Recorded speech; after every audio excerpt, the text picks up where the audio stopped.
Minecraft 1.17 for a lot of people just wasn't what they expected. It had a lot of cool things, but I think a lot of people either just didn't watch Mojang's announcement video or just didn't understand the version split. So in this video I want to go over the major features that will be coming with the Minecraft 1.18 update this winter. If you enjoyed the video, consider leaving a like and let me know down below in the comments which feature you're most excited about. The Minecraft 1.18 update will be bringing with it two new items. These new items are the bundle and the goat horn. The goat horn is a little confusing because it's featured in a Bedrock Edition beta, but never really made its way over to Java, but the assumption right now is that Java Edition should hopefully get this too. The goat horn comes from when a goat rams into a tree and can be used to play this sound.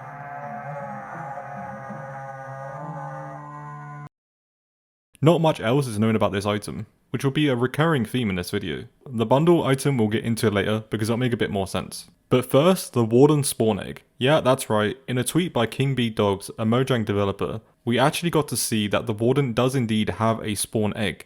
So be careful who you annoy in creative mode, because they might just fill up your base with Wardens. Again, much like most things in this update, not much else is known about it, but it's probably safe to assume it's going to be a creative menu locked item, just like every other spawn egg in the game. And of course, the 1.18 update is also bringing the long anticipated Warden Mob. It's the first fully blind mob to be added in the game, and can sense vibrations. It will attack every single mob in the game, besides other Wardens of course. It can do 15 hearts of damage, meaning if you have netherite armor, it can 2-hit you. As well as having knockback resistance, if you want to know more about this new mob, which is essentially a new boss fight in the game, I have a whole video dedicated to it, which is on screen now. With the Warden comes the Deep Dark. One of the new biomes coming with this update, the Deep Dark is where the Warden actually spawns. With the exception of spawners, no other mobs can spawn down here, similar to how mushroom fields work. It contains all of the new sculk blocks, including sculk sensors, as well as candles and loot chests. The chests spawn in these new structures dubbed the Warden's Cabin, and the loot from these is not yet known. But it must be pretty good, because the Warden can basically destroy you. But I would guess it's pretty good loot, considering how powerful the Warden is.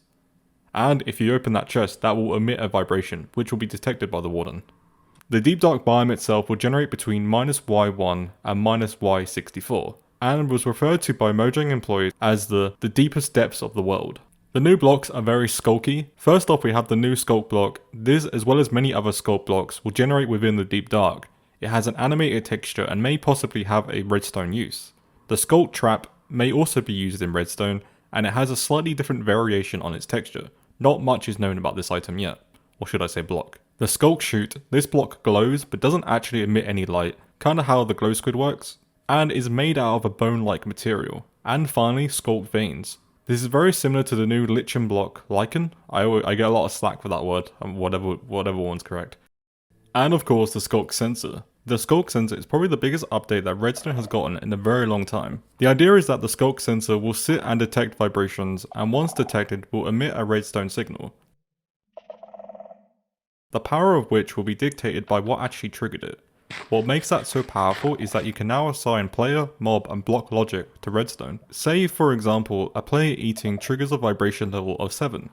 If you hate the idea of players eating near your base, you can trigger a trap only when that player is eating. Probably not the best use case, but I really do hate the sound of people eating in the game, especially if they're right behind you. If you guys are enjoying the video so far, it would mean the world to me if you would consider subscribing to my channel, The Derpy Whale, and leaving a like on this video. And of course 1.18 will now make it so all of the new cave types will naturally generate, which is something that everyone is waiting for. These are the dripstone, aquafire and lush caves and a few other variations, but those are the major ones, will all spawn naturally. Although the lush cave blocks have been obtainable through 1.17, aka through the creative menu inventory, they aren't fully used anywhere outside of that creative menu. The lush cave biome, in my opinion, is probably the most aesthetic cave in the game, and will make for an amazing caving experience. The dripstone cave, on the other hand, provides you a bit of a challenge in its exploration, and brings unique shapes and systems into the game. The Aquafires are just very cool.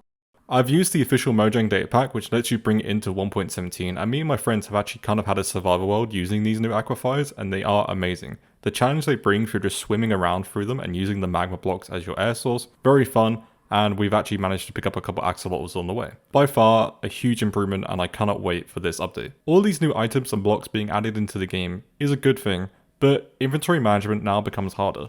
And Mojang have recognized this, so we get the new bundle item, which I mentioned briefly earlier. The bundle item is an item used for managing items inside of a player's inventory and allows for a combination of item types within a single inventory slot. It has 64 slots, and each item will be accounting for one slot, so if you have a stack of stone, that's all that bundle can fit. The idea is that you put loads of little small items in there. It won't hold other bundles which have items in them themselves, but it can hold empty bundles. I can't wait for the amount of duplication methods that will come from this, because we know it's going to add a load. To retrieve your items, you just need to select the bundle and then left click on your inventory, and it'll drop out an item from the bundle. And of course, we have the new mountain biomes. It wouldn't be much of a caves and cliffs update without the cliffs. And as far as we know, 1.18 will bring in 5 new sub-biomes, and these are the mountain meadow, which is the lowest layer of the mountain and will contain flowers as well as sweet berry bushes. The next layer up will be dubbed the mountain grove, an area which is covered in snow blocks and the new powdered snow block, and will typically house spruce trees. Another layer up and we get into the snowy slopes. These are also covered in snow as the name would suggest, and is the only biome in which goats will actually spawn in the game. And last but not least, the snow-capped peaks, the highest point of every mountain. Not much is known about this sub-biome yet, but I'd imagine it'd be very cold up there. A major feature that was often overlooked was the dimming light effect, as shown in the Caves and Cliffs reveal livestream. It's been unofficially called the dimming light of the Warden's presence, and it serves as a warning that the Warden is nearby. This kind of interaction between mobs and their environment is unheard of, and is an insanely cool and eerie feature, which only makes the Warden as well as the Deep Dark scarier. 1.18 will officially bring up the new world height limits, making the new highest point Y320 and the lowest point Y-64. I was skeptical around this change and I couldn't really believe it. Minecraft likes to keep a lot of their core features the same across all platforms, and I couldn't believe they would risk mobile support for such a resource demanding change, but it looks like they were able to pull it off because there's no way they would add it without mobile support. I'm super excited for the Deep Dark biome as well as the new caves. I've been playing this game for a very long time now, and caving has gotten so stale and boring, so this update comes at a perfect time for me. The new mountains are cool, but to be honest, I'm mostly excited about the caving and the warden aspect, and the cliffs just being improved is kind of like the icing on the cake for me. It's not something I immediately grab onto. If you made it this far, you must have enjoyed the video, right? So please consider subscribing with notifications on, and make sure you've left a like on this video. Every interaction you give this video really does go a long way. But that's it, that's everything major coming with the 1.18 update, aka part 2 of the Caves and Cliffs. Thank you guys for watching. I have 2 more videos on screen I think you will enjoy.